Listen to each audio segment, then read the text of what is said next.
इलाके में पटना से हरिहरगंज तक के 4 लेन का काम बाकी है। हमारी आग्रह होगी कि उसका जल्द से जल्द उसकी डीपीआर वगैरह सब कुछ सबमिट है, उसका जल्द से जल्द निर्माण कराने का कष्ट करें। वो भी 4 लेन को बांटा गया, वो भी अभी तक अपूर्ण है, अभी तक पूर्ण नहीं हुआ है। ये देरी का कारण और इसका भार किस पर जाएगा?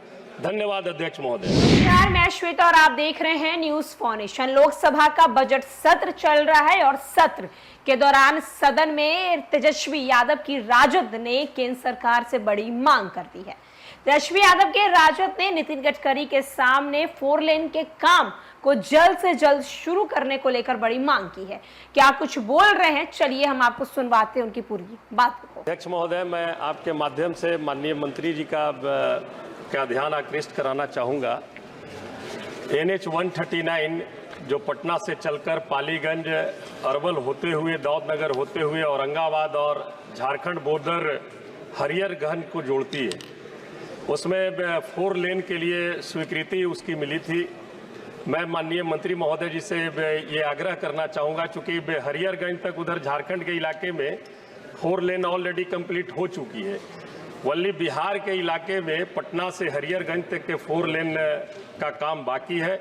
हमारी आग्रह होगी कि उसका जल्द से जल्द उसकी डीपीआर वगैरह सब कुछ सबमिट है, उसका जल्द से जल्द निर्माण कराने का कष्ट करें।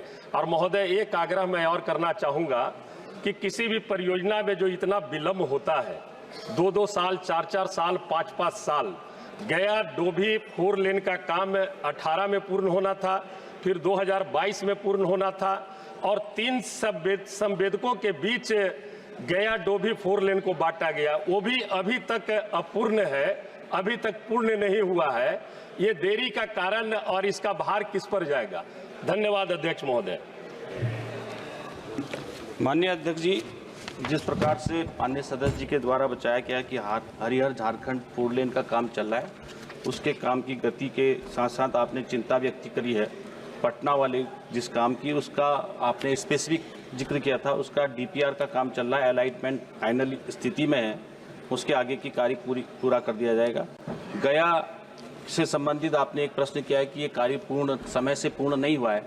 ये बात कई जगह पर सच है, क्योंकि जब भी किसी नए मोटर मार्ग को बनाने की प्रक्रिया चालू होती है तो उसमें राज्य सरकार के सहयोग से भी उस मार्ग को बनाने की प्रक्रियाओं में, क्योंकि फॉरेस्ट क्लियरेंस है और जो लोकल गांव आते हैं, विलेजर्स आते हैं, उनके साथ भी भूमि अधिग्रहण की प्रक्रिया में समय लगता है, और समय लगने के उपरांत ही मंत्रालय के पास जब डीपीआर प्रस्तुत होती है तब पैसे की स्वीकृति होती है और तब टेंडरिंग और ये अन्य प्रकार की प्रोसेसिंग होती है। तो इसी कारण से समय लगता है, मगर समय बढ़ाने के साथ ही काम को पूर्ण करने की जिम्मेदारी भी मंत्रालय के द्वारा ली जाती है, और उसको पूर्ण करने का आपने गया वाला भी बोला है, इसको भी, इस पर भी कार्य गतिमान है, समय से ये पूर्ण किया जाए। प्रश्नकाल समाप्त।